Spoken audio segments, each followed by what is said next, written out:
Actually, Wayne was telling me he loves the weather reports, and he said, "Do you have like a list of weather reports?" I said, "No, I don't even, sometimes I don't know what I'm going to say, so it's a surprise even for me." So, Right on. All right, so I'm just going to start pinging some people up here, and some of our usual suspects. Um, we have a lot to talk about with live today, so this is going to be really good.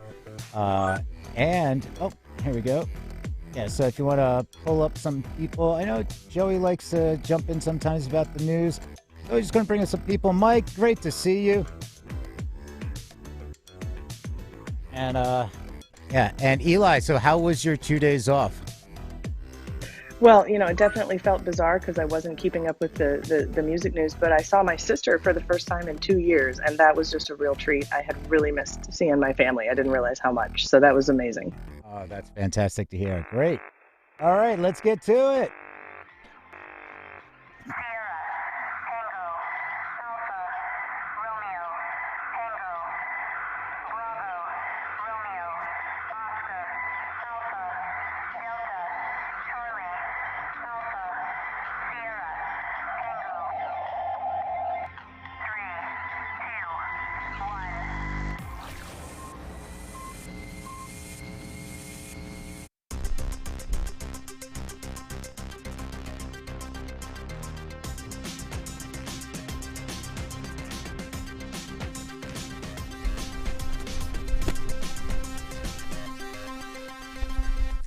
Hey, and welcome to the Music News Power Hour on the Music Industry City Broadcast Network. And today we are going to talk about.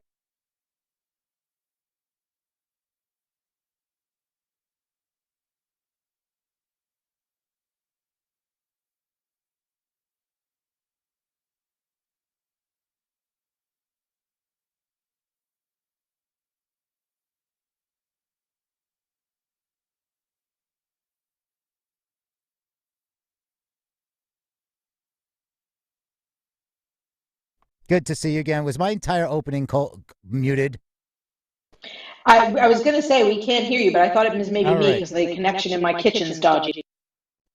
Yeah, so all right. So we're going to talk about let me just say that again. We're going to talk about how TikTok selects songs to go viral.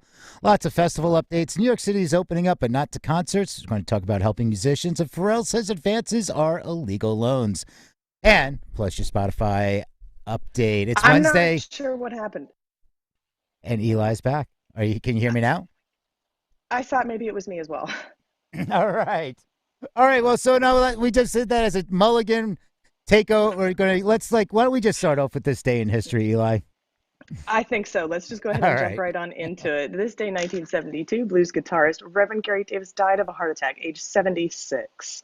On this day, May 5th, 2015, American rock bassist Craig Gruber died of prostate cancer in Florida, aged 63. He is best known as the original bassist in Rainbow. And also in memory today, from May 5th, 2020, we remember American R&B singer Sweet Pea Atkinson, who died from a heart attack in Los Angeles, aged 74. He was best known as one of the vocalists for the band Was, Not Was. Moving on, birthdays today. Born this day, 1942, Tammy Wynette. Need we say more? No, we do not. Born this day, 1954, Peter Erskine. Percussion with American jazz fusion band of the 1970s and early 80s. Weather Report, who had the 1976 single Birdland and the 1977 album Heavy Weather. I don't know if you can see behind me, but we have Birdland behind us. I am actually broadcasting from Birdland today. So moving on, in 1959, happy birthday to Ian McCulloch, best known as the frontman for the rock group Echo and the Buttmen. And also born this day, May 5th, 1981, English singer, songwriter, rapper Craig David. Born this day, 1988, Adele Laurie Blue Atkins, English soul and jazz singer. We know her as Adele. In 2011, Adele became the first artist to achieve the feat of 2 top 5 hits in both the singles charts and the album charts simultaneously. She's the first artist to do this since the Beatles in 1964. Born on this day, 1988. Happy birthday to Adele. Also, happy birthday today from 1989, Chris Brown, American singer, songwriter, and actor. Moving on this day in history, on a recommendation by George Harrison, Dick Rowe, head of A&R at Decca Records, this was the man who had actually turned down the Beatles, he went to see the Rolling Stones play at Crawdaddy Club in London. The band were signed to that label within a week. Anniversary today. Also anniversary today from 1984, Simple Minds singer Jim Kerr married Pretenders singer Chrissie Hynde in a horse-drawn carriage in Central Park, New York City. The couple divorced later in 1990. On this day in history, 1995, former Guns N' Roses drummer Steven Adler was arrested on a felony count of possession of heroin, as well as 2 misdemeanor drug charges. On this day, 2013, Led Zeppelin frontman Robert Plant obtained a temporary restraining order against an overzealous female fan he alleged was a threat to his safety. Plant said that the woman had been harassing him for over 3 years and believed they were in a relationship, even though Plant insisted the pair had never met. Psycho fan, perhaps? On this day, 2016, the Rolling Stones told Donald Trump to stop playing their songs during his presidential campaign. The Rolling Stones issued a statement saying that the U.S. presidential candidate did not have permission to use their music. Crazy, right? That happened on this day, 2016. And that's it for On This Day in History. Back over to you, Peter. Right on. Thank you for that. And I also want to give a big shout out to Steele, who's checking in from Twitch on the live stream there. Great to see you, Steele. Yeah, one thing that, the Dick Rowe, where it talks about the man who didn't sign the Beatles and he's gotten pretty much shit for like his entire life. But here's something to know. And it talks about he signed the Rolling Stones. So first of all, he wins in that column because the Beatles broke up. I mean, the Stones are still going. He also signed them, Van Morrison, the Moody Blues, Zombies, John Mayall's Blues Breakers, Tom Jones, so many others. And later on in life, he was president of Sony ATV Music Publishing and made the deal to create the joint partnership with Michael Jackson to publish the Beatles catalog as Sony ATV when he ran the publishing division of Sony Music. Yeah, So, I think at some point you really just got to count your wins, not your losses. You know? Exactly. Back at you on that one. He eventually got to touch the Beatles catalog when it was worth The even Rolling a lot more. Stones, though. Oh, sorry. We said that those two Oh, words. I'm sorry, Angela. Our UK correspondent definitely has a comment about that. I'm sorry, Angela. I should have known. Right on. All right. With that being said, we are going to get into news just a second. So this is where we scour the World Wide Web for music business news that we think should be open for discussion. We're going to start that very shortly with the news reads. But if there's something you want to chime in about, if you have a comment, a reaction, you want to say something about the articles, feel free to raise your hand and come on up. And also at the back half of the hour, we open up to a roundtable discussion. So if there's something we missed, or you want to just bring something to the table, or if you're like, hey, that article you talked about earlier, feel free to just raise your hand. We also ping you up. If we don't ping you up, that means, some of our usual cast of characters that are here, sometimes we just don't see you because we're reading stuff. So we can't really see you and we might not be able to get to you. So just feel free to raise your hand. And with that being said, let's make this happen. I'm seriously going to...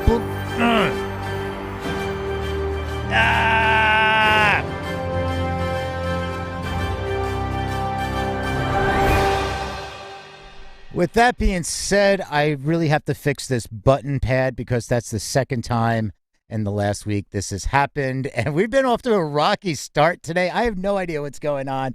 Did you just rickroll yourself? I rickrolled myself and a careless whisper at the same time. My button pad triggered. I think there's something wrong with my pad because I pressed the button next to it and it triggered the other thing. So, yeah, I gotta fix something. Sure, it's the pad. It's the pad. It's always the pad. I just have it programmed wrong, I think. I don't know what I did. I did something over the weekend to it. I made some updates. And so it is my fault. I'll take responsibility, but it is something with the pad I got to fix. Anyway, TikTok. Let's get through this.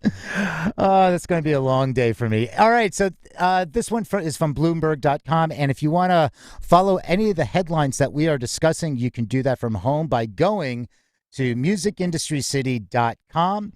Click on the Clubhouse Information Center logo, and that'll take you to the show notes where we have all the articles that we cover throughout the week. And then when we get to Friday, we can review. You can see everything and bring something back to the table. All right, this one it's an in-depth article. it's really, I put this up here, and I'm not going to read a lot of it because there's some opinion and everything, but there's a backstory. It is a really good article if you want to hear more about like the background of how TikTok from Musically and everything, what the owners, the developers, and the founders did. But it talks about Alex Zhu, who started Musically, which was the lip syncing app that turned into what we know as TikTok. And he grew up in China, studied civil engineer, and like, it's basically on a train ride. It gives you this backstory of what everything was about. But the thing is, they talk about driving downloads. TikTok tried to ensure that creators, musicians, and advertisers were making money too. And executives in Los Angeles and Beijing, where ByteDance was founded, left little up to chance. TikTok assigned individual managers to thousands of stars to help with everything, whether tech support or college tuition, inspiring a sense of loyalty among creators. TikTok regularly advises popular creators on which hashtags and features are important to the app and its advertisers, who are often guaranteed a minimum number of views per campaign. TikTok also connects creators with brands and musicians, which regularly results in paid partnerships. So this is, you have somebody, they talk about top users receive weekly emails with instructions on which videos to make to increase their exposure, says Gabby Murray, a 19-year-old TikTok creator from Florida with 8.5 million followers who makes about $20,000 a month on TikTok. She says, I actually tested it out. She says of a mirror filter her manager asked her to promote that allows users to clone their face. Quote, the videos did super well. It was something it wasn't something I would typically post, but I just wanted to try it out because she said so. A TikTok spokesperson says trends still happen organically on the app. So this, it's a different approach from the early days, like, say, Twitter and Facebook, where most things would start trending after lots of people posted about the same thing.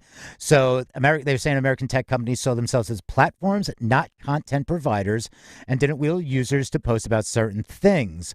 So this ideology changed. So it goes more into depth here, and they talk about really interesting to talk about the labels involvement with 300 Entertainment. So I encourage you to take a look at this article if you're looking to find out more about how, these things are operating on TikTok, because they were talking about TikTok, another musician who had 8 million TikTok followers. Like, TikTok is all about using your voice to reach out to global audience. And so it's really a good article that I just wanted to bring to your attention here.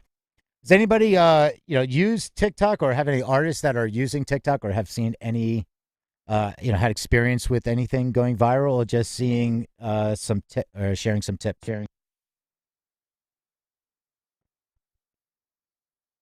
No, but you know what, Peter? I just visited with my little sister. She just came to see me, and I realized that she's going to have to give me a TikTok tutorial soon. She knows a lot more about TikTok than I do somehow, so she's going to have to help me out with that. I'm willing to ask for help with TikTok. There's a lot to learn. Right on, yeah. I would love it if we could have a little bit of this, bit of the round table around this, because there's so much to say, but I know there's a lot to cover. All right, let's bring that up in the round table. All right, so let's get into talking about some live music.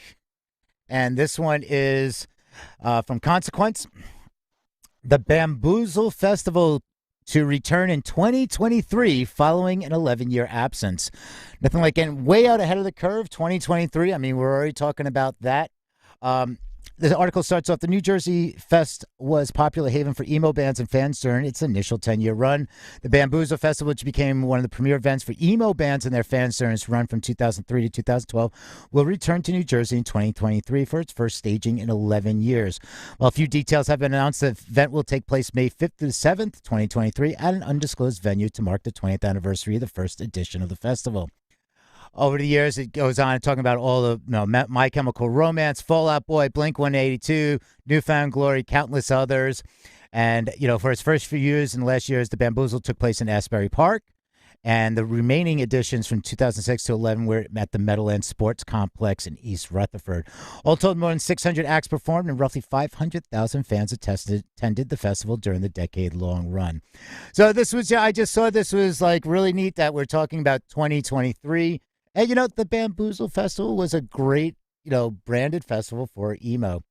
And, there was a lot of people that say my entire high school life was dedicated to My Chemical Romance.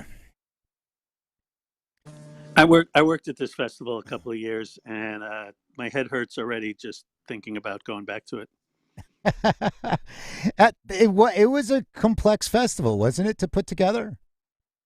Yeah, I worked on it when it was at the Meadowlands. I worked for a regional sound company that I still do some work for from time to time, and we provided the sound systems for all of the everything but the main stage. So we had 5 stages, big, big, big stages to small stages, including like one of them was a comedy tent, but it was 3 days, 10 bands on every stage every day, and it was just nonstop.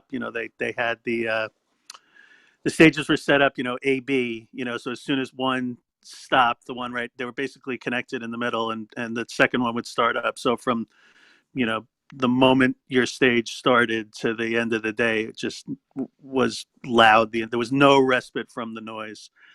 There were good bands and bad bands, and everything in between, but it was just full volume the entire day, which is, anybody that's ever done that, it's at a point it just becomes too much. What? Where are you What? from, Elliot? I grew up on Long Island. I live in Manhattan, and I work all around the area. I'm a I local thought one so. stagehand. Right on. Well, so let's go keep going with some other festival announcements. And this one I'm talking about because this one is dear to me. This is in Polestar, the Roskilde Festival. Denmark forced to cancel the 2021 edition. I am a giant fan of the Roskilde Festival. I got to speak. They have a backstage industry village, and I got to speak there. And also do a keynote there to the industry people in the Nordics. Oh, it's such an amazing, amazing festival. But what this article on Polestar is, the next major European festival has been forced to cancel for a second year in a row. The Danish government just mandated that no large-scale events would be going ahead in the country this summer, forcing the Roskilde Festival Charity Society, promoters of the event, to cancel this for the second year running. The CEO commented, while the cancellation didn't really come as a surprise, the teams are still devastated. She said the festival is meant to rebuild communities that have been destroyed by the coronavirus. Goes on and talks about tickets, but according to the press release, they say there's 30,000 volunteers from helpers to professionals to organize the festival each year. And they said that planning an event of the size 130,000 visitors annually, a main stage capacity of 60,000, took 1.5 years. Expecting it to return this year, financial commitments had been made. The financial help from the government was therefore a relief. The Roskilde follows other European main events, including Rock Worcher in Belgium, Rock AM, Ring, a few other lists go on and on. They say the UK is a different story, as the only government that has been given its live events professional a target date for reopening of June 21st. Parts of the live business are quite optimistic. Major events like Reading and Leeds festivals are scheduled to go ahead August 27th through the 29th. The upcoming Brit Awards, May 11th, will be part of the government's events research program and feature a tested live audience of 4,000 at the O2 London. But even in the UK, the target date didn't come in time for some major events, including the iconic Glastonbury Festival and the BST Hyde Park in London. So, I'm Roskilde is the largest festival in Northern Europe. I mean, it's such an amazing, the Orange Stage. I can say we're back to this, if you ever want to go to a destination festival, it is fantastic. And it's the naked run. Their thing is when they open the gates, it's the naked run. Yeah, so everybody, you just get to see a whole bunch of nakedness running throughout. But it's a great time. I really love the vibe there. With that being said, let's go to New York City, and this one is in Billboard. New York City is reopening, but concerts are still restricted. This is, again, you can find these articles at musicindustrycity.com. Click on the Clubhouse Information Center graphic. New York is working its way back to being a live entertainment destination. The city is set to adjust many of its COVID-19 safety protocols and welcome fans back to Broadway music events. New York, New Jersey, and Connecticut governors jointly announced on Monday that they would be lifting most industry capacity restrictions beginning May 19th, given vaccination progress and COVID-19 case decline. Cuomo has a quote in here, nothing that we haven't heard before. So what they're saying is in New York, New Jersey, capacity limits for most businesses will be replaced with a new distance-based maximum capacity. Retail, food, services, gyms and fitness centers, amusement and family entertainment, hair salons, barbershops, and other personal care services will be limited by the space available for patrons or parties of patrons to maintain the required social distance of 6 feet. The entertainment industry, however, will still be limited. As of May 10th in New York, the outdoor social gathering limit will increase from 200 to 500. Beginning May 19th, the indoor social gathering limit will increase from 100 to 250 people. Music venues can exceed the social gathering limits of 500 people outdoors or 250 people indoors if all attendees over the age of 4 present either proof of full vaccination status or recent negative COVID-19 test result, and the required social distancing of 6 feet can be accommodated. Also, beginning May 19th, large-scale indoor events can move from 10 to 30% capacity. Large-scale outdoor events will operate at 33%. Social distancing, masks, and other applicable health protocols will still apply, including the requirement of attendee proof of vaccination or recent COVID-19 tests. All right. Yeah, it goes on, and basically in Connecticut, Governor Ned Lamont said the state would eliminate all remaining business restrictions, including those on capacity limits at large event venues in the state starting May 19th. While we're still going to be talking about, I think this is the last one of the live music sector. So, GovBall, now that we're talking about, we just heard that, hey, you still can't have all this capacity, for outdoors, but, GovBall 2021 is heading to Citi Field with a fresh lineup. And the article, this is in Vulture, and the writer starts off with, not sure what nature is doing, but it kind of resembles healing. New York City's Governor's Ball Music Festival is back, now taking place at Citi Field in Queens instead of Randall's Island Park from September 24th to the 26th. The lineup has been revised since last year's festival, which is canceled and postponed from summer to fall, along with Bonnaroo. They go through the lineup here and everything. But, tickets go on sale tomorrow, May 6th, if you dare, as the article ends. And so, we're looking at some headliners there. Pull up the graphics. So you got Billie Eilish, A$AP Rocky, Post Malone, 21 Savage, Megan Thee Stallions. Oh, it's a great lineup. And always I love seeing Portugal the Man on the stage. All right, so that is it for covering on the live music sector. Does anybody have any thoughts of or do you want to bring this to table it to later on what is going on and what the outlook is?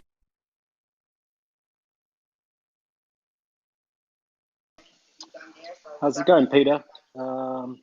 That's, it's good news that things are opening up. I think it's easier for sporting events that have continued to be televised, the manpower to now hold a certain percentage of audience members would need to be looked at in terms of,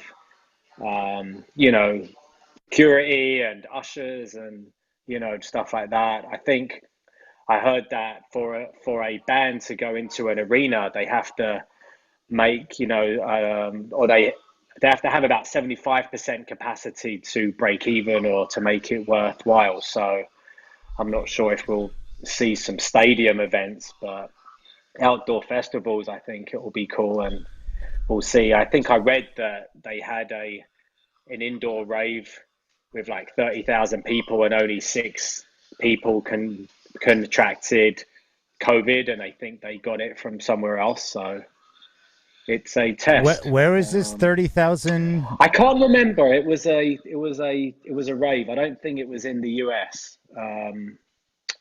Somewhere in Europe. Maybe, Andrew, could this possibly have been the Barcelona concert with 5,000 concert goers where 6 of them contracted COVID, but maybe 4 of them traced it to somewhere else, perhaps? Yeah. Maybe. I thought this was a recent event, but yes, this is a recent event. The metrics actually just came back from that event, I believe, last week. We were kind of following it with great interest, and so that's something that we've been following as well. And a lot of the details sound familiar. I don't mean to interrupt, but I wondered if perhaps that was the Barcelona concert of 5,000 attendees that were submitted to rapid COVID tests before entry. Yeah, and to add to that, maybe you could also be hearing about the rave is that in Liverpool, the UK just did a government-sponsored test similar to the Barcelona one. Now, the Barcelona concert, they were wearing masks, but they didn't have to social distance. And so it's like 5,000 in a large indoor venue. What they had for the UK in Liverpool was an outdoor show for about 5,000 people, and no social distancing, no masks, nothing. They had to test negative ahead of time, but they didn't have to do anything preventative during the event. But after there was an after party, and I can't remember if it was an indoor or outdoor, but it was considered a rave. I think it was Sen Vath was also DJing. So people, it was like on the pier or something like that. But it was part of that entire event. So the test, they're supposed to, all the guests, attendees are supposed to take a test within, I think it was 5 days later they were supposed to take a test. So they should be getting that test either today or tomorrow. And then it's going to take, we're going to have to wait for those results. I think we're all excited to see those results, though. We would love to see things move back towards live shows, live concerts, festivals, and wonderful multi-band lineups. Again, we would love to see things move forward, and I'm sure we're all anxious to see metrics as much as we can. Yeah, and my pal Bob, who was is the guitar tech for the headlining band for the Liverpool show at the weekend, said that he's awaiting his test. I just texted him a bit. He says he's awaiting his test tomorrow afternoon, that as the crew does, because everybody has to do it. So I don't know if the crew's doing it first or if they're doing it all, rolling it out across to everybody that were attendees, including guests.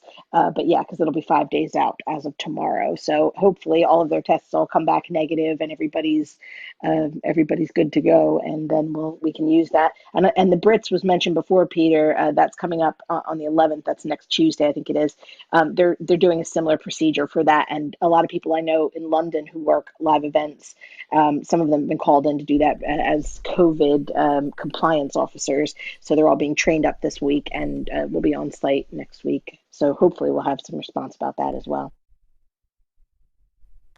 Right on. Thank you for that. And hey, everybody, that's breaking news. I mean, that's like, you can't get more real-time updates than from our UK correspondent, Angela, texting people who worked on the event. So thank you for that. Eli, what about Birdland? Since right now anybody that is watching the video live stream, you see this big, giant Birdland Theater logo right behind Eli, who, she is streaming live from Birdland. What are you hearing in the city? Like, is there anything with like Birdland and like what's going on there? Well, a lot of things are changing in New York City, and New York is just kind of trying to heal a little bit at a time as they can. And some venues are reopening. There are sponsored jazz shows, for example, at some clubs, and then other clubs are remaining shuttered. And so it's really kind of a case-by-case basis in terms of the restaurant, the venue, the performance space in New York City. Each individual venue is choosing the time to reopen. And it was mentioned in here that it's very difficult for a venue to stay in business if they can't sell a certain percentage of their seats. And so that's definitely a concern, not only for performance venues in New York City, but for restaurants as well. It's important to have a certain number of the tables filled each evening in order to pay the bills for payroll and to keep the utilities going. And so in the interest of maybe looking out for that capacity fulfillment, that quorum to be met, some venues are still remaining shuttered. Other venues are open and are offering outdoor dining rather than indoor dining. And some performance spaces in New York City are starting to come back. So it's really on a case-by-case basis in New York City right now. It's just exciting to see the life kind of starting to come back to the city. It's breathing again. It's wonderful. That's great. Yeah. The 75% capacity is something that really needs filled, because it's not just the ticket sales. It's, the, cash on, food, beverage sales. That's a big thing. So, all right. I just want to move on to this next one. Is about audio streaming. This one is on, it's Bachtrack. Yes, Bach, as in Bach. This is a little more based from a classical music perspective. But it's called Audio Streaming 3, Follow the Money. And I put this up here because it actually breaks down a little bit more on the pie from streaming from the platforms. And I thought it was interesting for people to take a look at And that is, you can find that link in the show notes at musicindustrycity.com. Click on the Clubhouse Information Center graphic, and you'll be able to access all the links to the headlines that we're talking about. But they pull up, they source media research, Mark Mulligan's company, which is always fantastic and on the ball with all these data and everything. But they're talking about players in the pie, the businesses. So they talk about the platforms, Spotify, Apple, the composers, songwriters, publishers, artists, and record labels, and the rights management organizations. And this is the pie. And then they're talking about the pie broken out into mechanical royalties, synchronization royalties, public performance royalties. So the mechanical is when a copy of the recording is made, synchronization when the music uses film or TV soundtrack, and public performance, which is concerts, background music, radio. All right, so it goes through and it explains these in a little more detail. But what I liked about this is they talk about who gets the money, and they have a chart in here where they say, and they're talking in euros, so it's but just where your 10 euros per month Spotify subscription goes. To estimate the numbers, they've taken published figures about their income and costs, added various items of data from elsewhere, and made a certain amount of assumption and guesswork. So this is not hard data, but it is kind of within a pocket just to understand where things go, where the cash flow goes. So the numbers are in line with other estimates they've seen and think they're good enough for a broad understanding. So what they're talking about is when the platform subscription revenue, you have the platform, these are the salaries, overhead, and expenses. So the platform is 33% goes there. The label goes 31%. The publisher is 6%. Rights management organization is 2%. The profit, a label will get the 8% profit and the publisher will get 1% profit. And the creator earnings are 7% to the composer and 13% for the artist. So, this is talking about the artist also means the featured artist who performed on the recording. So what they're saying is just under a third of the pie is accounted for by Spotify's expenses and cost of sale, which splits into marketing, 13%, research and development, 11%, and everything else, 6%, which hosting and legal costs are presumably large components. The amount that goes to Spotify shareholders and financiers is close to zero. The company is still loss-making. Compensation for Spotify's leadership team, pay, stock options amounts to 0.3% of their turnover. So I encourage you to take a look at this because it also breaks down the role of the record label and how it was different from, say, they do a comparison back to like 1981 when it was just basically, making the recordings, using the expensive equipment, mass manufacturing, and promotions. Now it's different in this day and age. So, I thought this was a really interesting article to take a look at. It is very in-depth, and it's part 3 of a series. And with that being said, before we move over to some of how to help the musicians, let's check in with Eli for the weather. All right, Peter, coming to you today from Birdland in Midtown Manhattan with your local weather report. We want to say hello to all of our listeners and our streamers who are tuning in with us here on the Music News Power Hour for the Music Industry City Broadcast Network. We have listeners tuning in from all over the world and around the World Wide Web. Thank you so much for checking out our stream. Let's look at your local weather. Your local weather report today shows it's a great day to listen to some jazz. Back to you, Peter. Yeah, I like that. I'm just going to have to put on some Birdland. Oh, there you go. Right on. Fantastic. All right. So this is, May is Mental Health Awareness Month, and this one is from Grammy.com. And just announced Music Cares announces programming for Mental Health Awareness Month. And to shine on a light on the importance of mental health among the music community, Music Cares, the leading music charity, has announced a month-long lineup of events to encourage musicians and those in the music industry to prioritize their mental health. As the industry enters a new stage of the COVID-19 pandemic and more people become vaccinated, Music Cares is turning its focus to the future, prioritizing self-care and healing after a difficult year. While mental health issues existed in the industry long before the pandemic and will endure beyond it, Music Cares witnessed firsthand how seriously the pandemic affected music professionals.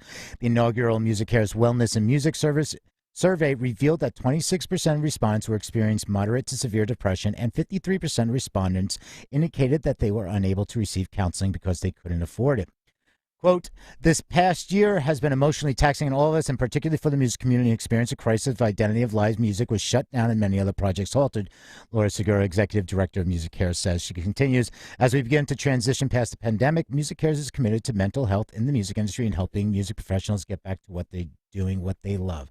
So during the month of May, They will hold a variety of talks, panels, and workshops that will explore the nuances of mental health among musicians and within the music industry. The event will feature experts, trained physicians, and musicians and actors like Phoebe Bridgers and Alex Wolff, who will share their own stories and experiences. And MusicCare is also a proud founding member of the MTV Entertainment's group Mental Health Action Day, scheduled for May 20th. It also has the full lineup of their 2021 events, and they are all free to attend. So again, that you can find this article in the show notes if you want to see how you can attend any of these events or spread the word. It's musicindustrycity.com. Click on the Clubhouse Information Center graphic. And while we're talking about helping each other out, this one is in rollingstone.com. And I'm not going to read all of them, but I just wanted to make, again, this is a great resource. Title is Here's Where You Can Donate to Help Struggling Music Industry Workers. It's a comprehensive list of music industry related charities aiding those affected by the coronavirus pandemic. The article goes on. It's been nearly a year. We know that the financial backbone in the United States and beyond. As a result, thousands of musicians, okay, we all know this. And what they did is Rolling Stone has compiled over 20 charities that we have been providing either direct emergency relief and assistance or crucial advocacy and educational resources to musicians throughout the pandemic. All the organizations from the 100-plus-year-old Musicians Foundation to the newly formed Touring Professionals Relief Kitchen Initiative are themselves in desperate need of funding to keep meeting the surging demands of struggling music industry workers. And they have a list of, the organizations. They talk about their mission, gives them a little background. So you have like the Musicians Foundation, the Blues Foundation, MusicCares that we just discussed, IBMA's Bluegrass Trust Fund, Louis Armstrong Foundation, Music Maker. So the list goes on, and it tells you a little bit more and also how to contact. And of course, organizations like the Folk Alliance International, which has been around since 1989. So, and the Music Workers Alliance, and the list goes on. So I encourage you to take a look at this in the show notes. All right. And as we are coming into the technology side of things, we're going to talk about Deezer invests in live stream startup Dream Stage. So yes, another live stream company getting acquired by another platform and looking to add to that vertical. And I don't know how many people. Deezer isn't something that is normally in the daily conversation or even the weekly conversation. I like Deezer personally. I enjoy Deezer, and I think they've done some great stuff. And they're in more countries than any other platform. They just don't have as many subscribers, but I've always enjoyed it. All right, as a platform, so Deezer has taken an investment in DreamStage, a U.S.-based live stream startup. The new funding will enable the company to significantly speed up growth and expand its operations. And the DreamStage technology has delivered over 50 live shows since launch. As well as ticket income, DreamStage also offers artists the opportunity to go beyond ticket sales and brand sponsorships by selling merchandising, VIP experiences, and raising donations. The platform is set up for the long term, developing live music video as a new entertainment format and offering simulcast streaming opportunities for in-person concerts when live gigs start again. Deezer's investment will help accelerate the rollout of DreamStage's product, expand its range of content, and grow market share. The companies will also look at new opportunities for how music fans can benefit from its live streaming capabilities. And they're going to work together, find synergies and opportunities for co-promotion. And they're closely aligned to support their both local and international artists across the world. And the Deezer CEO, Hans Holberg Albrecht, says, "We believe that DreamStage is the best live music platform in the market today. It's well placed to become the ultimate online music destination for both fans and artists. Music fans can finally enjoy an authentic concert experience that is more than just a video call." All right, so it goes on, and it wraps up with you look at this market, and we hear about a lot of these live streaming companies getting acquired. And according to Media Research, the fast growing live streaming industry is expected to reach $6.4 billion by 2027. And DreamStage is led by three founders: CEO Thomas Hessing, formerly president of Sony Music for Global Business and U.S. Sales; CTO Scott Chesson, serial entrepreneur; and John Vogler, cellist and director of the Dresden Music Festival. How do we feel about live streaming? I know, Eli, you're a fan of live streaming. I run a room here on Clubhouse, live streaming and live concerts, frenemies, and I think there's definitely merit to a live stream, and especially in today's climate. So there's a lot going on with live streaming, and I love the comment that it offers fans the experience. It's more than just a video all, because sometimes that's what a live stream feels like. It's refreshing to hear that sentence. I like it too. All right, you know what's up next? Oh, I think I know what's up next. Let me go ahead and guess. Can I guess? Can you? Yes, yes. I mean, you've been away for 2 days. I don't know if you forgot what happens. It hasn't been that long. I think we're moving into the big green dot that it hits the spot. I think we're moving into today's Spotify update. And so I want to take just a moment and welcome everyone who is listening, not just on Clubhouse for iOS, but across the World Wide Web on multiple streaming platforms. We are the Music News Power Hour. We are part of the Music Industry City broadcast network. You can visit musicindustrycity.com to check out all of the articles that we're discussing today and to learn more information. At this time, we're almost to the point in our conversation where we'll move to roundtables. So if there's anything that you'd like to discuss in our roundtable conversation, please feel free to raise your hand in the Clubhouse room. We'll bring you right on up on stage. We would love to hear your comments. And if there's anything that we haven't covered today that you would like for us to discuss here in the Music News Power Hour, go ahead and put your hands up in that Clubhouse room. Hands up means something completely different here for the Music News Power Hour than it does at the club. So feel free to raise your hand, join the discussion, and thank you so much for tuning in here on the Music News Power Hour, where we cover all the actual music news that you care to discuss. Back to you. All right, on. Thank you for that. Great to have you back, Eli. And that goes for anybody that is also in the live streaming land. If there is something that you want to chime in on, just feel free to hit the comments, type in a comment, and we see that, or I see it. Sometimes I see it when I'm not reading something else. But we have 2 quick articles on Spotify, and we'll get to that roundtable. And this is one digital music news. Spotify hits 1 billion Android installations, doubling in 2 years. So Spotify has passed 1 billion downloads on Android, doubling its install rate in just 2 years. Several factors have helped Spotify dominate the Android landscape, but none more than its long-term partnership with Samsung. Spotify expanded that partnership to become the default music player on Samsung Galaxy devices in 2019. Samsung is the best-selling Android phone maker, moving millions of units worldwide each year. All right, so each time a new Samsung phone is activated, Spotify is downloaded as the default player.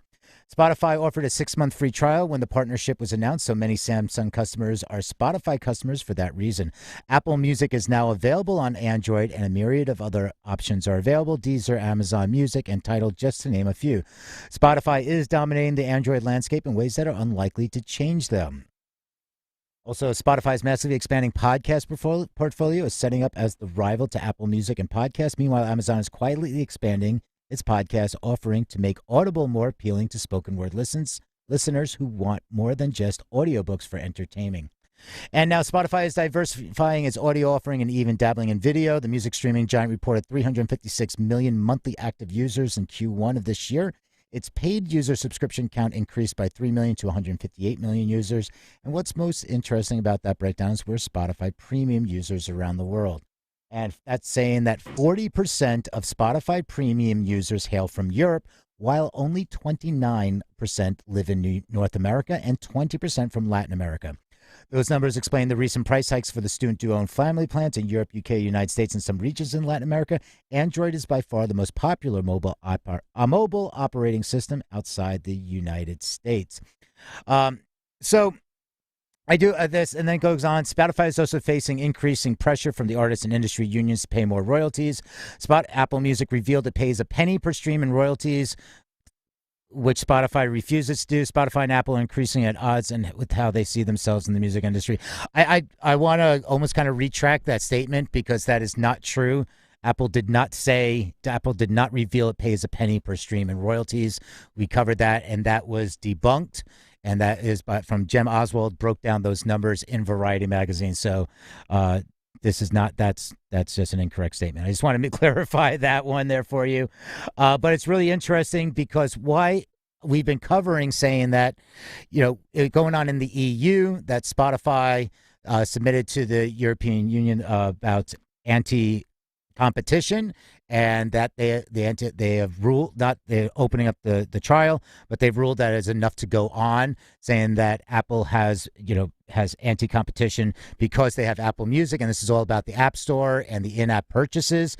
And one of the things that an Apple spokesperson said, and I'm going to paraphrase the quote it was from. It was saying that Apple says that Spotify is the largest music streaming service in the world, and we are proud to be a major part of the growth of Spotify, which you're looking at this and saying, well, you know something?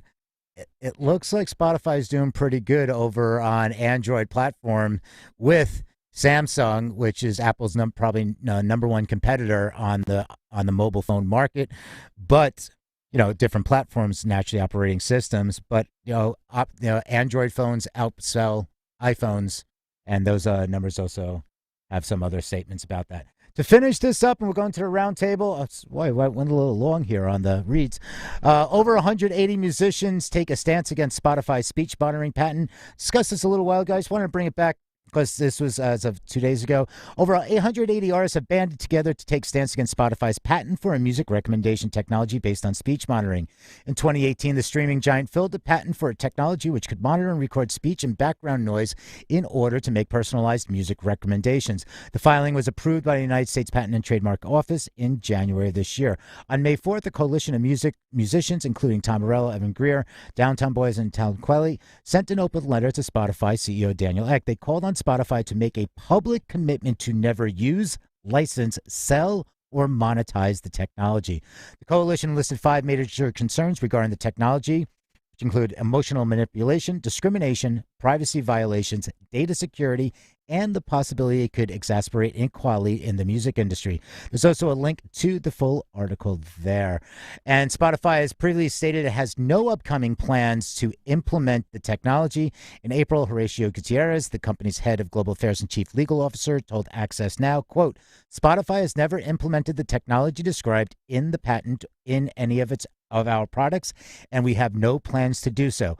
Our research and development teams are constantly envisioning and developing new technologies as part of our ongoing innovation cycle. Sometimes those innovations end up being implemented in our products, and sometimes they don't. The decision to patent an invention does not always reflect the company's intent to implement the invention in a product, but is instead influenced by a number of other considerations, including our responsibilities to users and societies at large. And that is it for the reads. Sorry, went a little long on that one. But hey, there's a lot we could talk about. Who wants to kick this off? I just wanted to bring it back to the two things that seemed to be the one that I wanted to put on the round table, and then that last one. I think one topic that we could sort of address is manipulation. And in the one article, it was about TikTok sort of helping out people who probably don't really need much help with using their service to manipulate viral trends and things going on their site. It feels a little icky to me because we're telling artists these days as indie artists that they need to promote themselves and work hard and make content and connect and engage with their audience. And then one of the platforms that we're telling them to use the most is saying, but we've been stacking the deck against you the whole time and giving special help and special treatment to better connected, the better connected sort of counterparts that have more money and connections.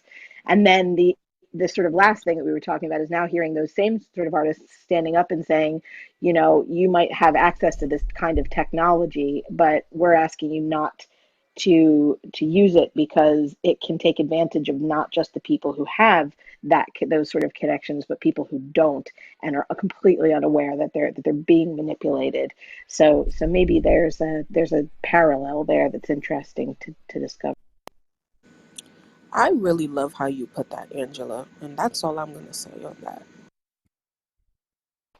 Well, and to that end, Angela, I want to ask too, to what extent is this really just a microcosm of the macrocosm of the music industry at large? And at what point are we really just drilling down on something very pointed and specific in a very large and broad topic? There's a lot to unpack there, truly. And not just music, but tech. I mean, when you think about organizations like Center for Humane Technology, Tristan has been working very hard to shine a light on on technology and the people responsible for creating these things, to highlight their responsibility to while they're trying to innovate and come up with brilliant new ways to reach people and to share, that it doesn't overstep boundaries. And there should be some responsibility there. And kudos to those musicians to holding Spotify and others to account. Yeah, it kind of reminds me a little, going back to what you were saying is like, oh, you have this, and then you have those artists talking about the same thing in a different, the opposite side. It kind of goes along with like with Triller, and Triller's with their very public PR war with Universal when Universal pulled the catalog, and then Triller it was quoted saying, the CEO saying, we don't need to pay the licensing because we have the proper license, so we don't need to pay. And then Triller locks in the deal with the Jake Paul WMA fight, and basically it gets stolen. People are streaming it, and Triller says, "Hey, no, we're going to sue all of you because you infringed on our copyright." So basically, they were saying we don't have to pay for the other licensing to the music, and then when it happens to them, they say, "But it's different." And I think that is one of the inherent problems. Exactly. But it's not the same thing. Well, no, it is the same thing. And thank you, Destiny. I meant to say thank you, but when I clicked on it didn't hear me.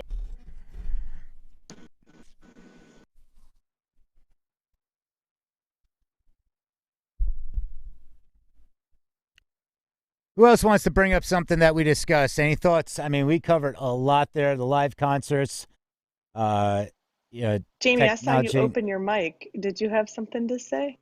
Yeah, I joined a little late because I was on a conference call for something else. But a great article popped up this morning in Cleveland.com, and it's called "The Dead and Company, Weezer, Evanescence, Van Morrison Top This Week's Streaming Concerts."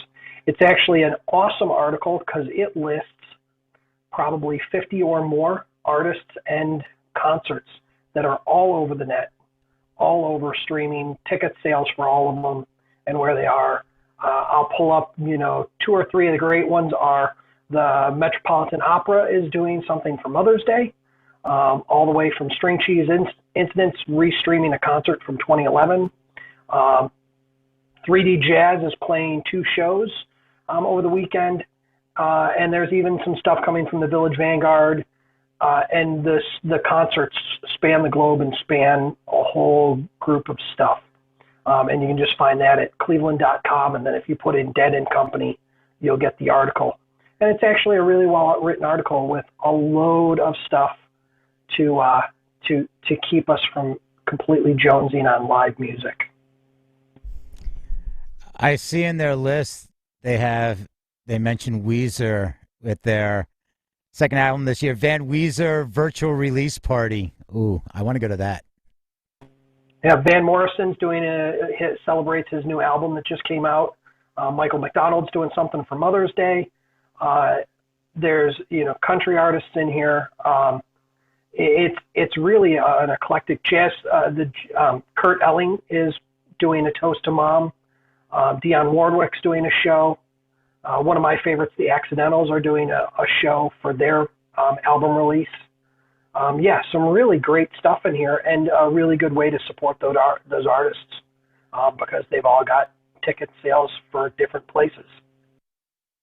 Does it mention Richard Marx? Because that's what I'm going to be doing this Sunday. I am unapologetically. Oh, I love him. It does. Let me. I passed right past it. Yes, Richard Marx and his band play live at 8 p.m. via a network of online services and cable satellite providers. Get the rundown at stream.richardmarx.com. There's your plug. I love it. Just made Angela's day. I'll never stop until I'm satisfied. Oh, who doesn't love Richard Marx? Don't stop till you get Right on. All right, so Eli, we're starting to get down to the final 6 minutes. You want to do that thing we usually do? We are running down to the last few minutes of today's Music News Power Hour. We try to hold our Music News Power Hour to 1 hour because we want you to get back to your day. We're sure you have things to do. We are with the Music Industry City Broadcast Network, and you can learn more about the articles that we covered today by visiting musicindustrycity.com and clicking on the link for Clubhouse, and you can see all of the articles that we discussed today, learn more, and we want to make sure that you join us every weekday. So mark your calendars right here from 12 to 1 Eastern Time every Monday through Friday on Clubhouse for iOS and across multiple multiple streaming platforms on the World Wide Web. We are the Music News Power Hour. So as we come down to the last few moments of the room, we want to ask if anybody on the stage has any final thoughts for us today. We've covered a lot of articles, and honestly, I've been away for a couple of days. It feels so good to be back. I'm wondering if anybody has any final thoughts now that I'm feeling right back at home in the Music News Power Hour. Yeah, exactly. It's great to have you back, and it's like, we missed you the last couple of days, so it's like, final thoughts on any of the articles that we covered. Well, this is Raji, everybody, and I've missed you this week. It has been busy, back to work, and I don't have a final thought on the news, I have to preface, but I do have a room at 11:11 Pacific time coming up in an hour-ish, which is about Back to Live, and it's sort of a career room to match make staff and crew with venues and touring, and just kind of match make everybody. I'm just going to be sitting back and hoping that people connect with each other. Right on. And Great. Thanks, Raji. Thank you so much, Raji. I love how much support you bring, Raji. Thank you so much. Thank you so much for everything that you do for the music industry and for music and musicians. You always warm my heart. I love it. I wanted to ask quickly, just before I run us out of time by running my mouth, I wanted to ask if there's anybody else on the stage that wanted to share a final thought as I wax poetic about music and the Music News Power Hour now that I'm back. Any other final thoughts? Andy, you've been quiet today. What's going on? Hey, Peter. I've just come from my second vaccine, so I'm happy at the moment. Right on. Happy Fauci ouchie. Yeah. Yay. The second one is when you get the microchip, so that you might feel a little weird. Yeah. And then I think that the exoskeleton comes after that, but it's all good. Is it Bill's or is it Melinda's? Yeah, I'm worried about a custody battle now. No, Zuckerberg's. Oh, no. Okay, that's fine. Right on. Elliot, any other final thoughts on live? Yeah, just like what was said in the article. I mean, I'm excited to get back. I'm excited the restrictions are being limited. I don't know how we will be able to do it with the distancing in effect because of, we need to get a lot of butts in the seats, so to speak. But it's something. We're coming back. Right on.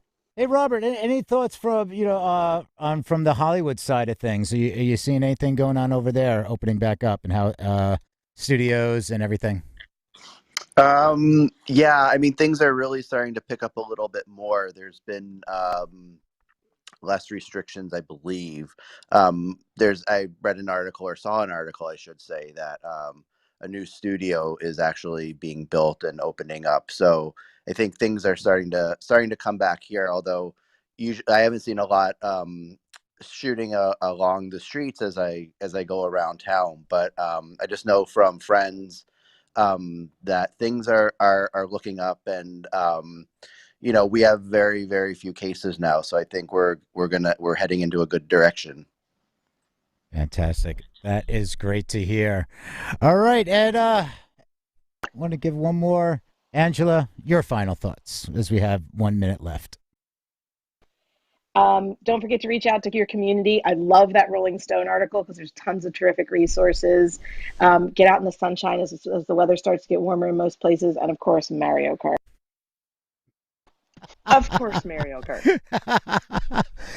Angela, you have to watch the video playback of that section because you'll see me I'm pointing at Eli. I'm like, she's going to say Mario Kart. She's going to say Mario Kart. And I'm looking at Peter with my eyes, trying to be like, yes. You'd think I was better at it. I'm absolutely terrible. We'll have to set up a Music Industry City Mario Kart group or room or something one day just for the tournament. Fun of it. I say tournament. Let's go big or go home. Tournament. Go big or go home. Excellent. Okay. And why not, Angela? I'm all about it. But you know what? We are almost out of time for today's Music News Power Hour. We are running down to the last 60 seconds. I want to throw it over to Peter. Peter, any final thoughts for us as we close out today's room? I'm going to tie this all into Mario Kart and Music Industry City. We do VR. We do a talk show in virtual reality in Alt Space VR, And we're also doing one with the New York City Mayor's Office of Media and Entertainment. It's called VR and Music. We have Adrian Driscoll-Richard, who just started a company, recently started a company with his partner Young Guru, who is Jay-Z's engineer, and they're doing fantastic stuff.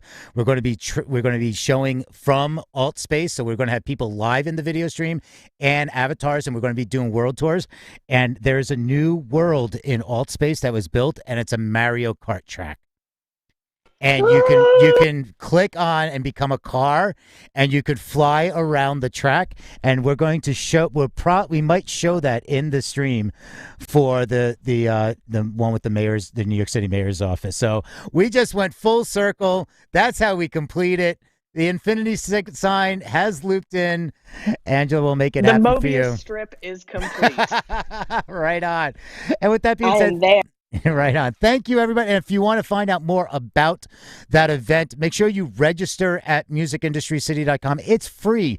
We send out an email on Sunday night of our schedule. We do the newsrooms. We do the Good Day Music World room here. We do other talk shows and the live streaming on the Twitch, on the YouTubes, on the Facebooks, all the good stuff. And we also do stuff in VR. So make sure to register. And you also, on Wednesday, we do a New Thoughts email, and we do a meetup in the metaverse. We have a music industry scene metaverse that we all do these networking get-together, so you can pop in. You don't need a VR headset. You can do it right from your desktop. So thank you. Welcome back, Eli. It's great to see you. We missed you. It's great to be back. And thank you to everybody else that chimed in with great information. Have a great day, and we will see you tomorrow. Peace out. Ciao.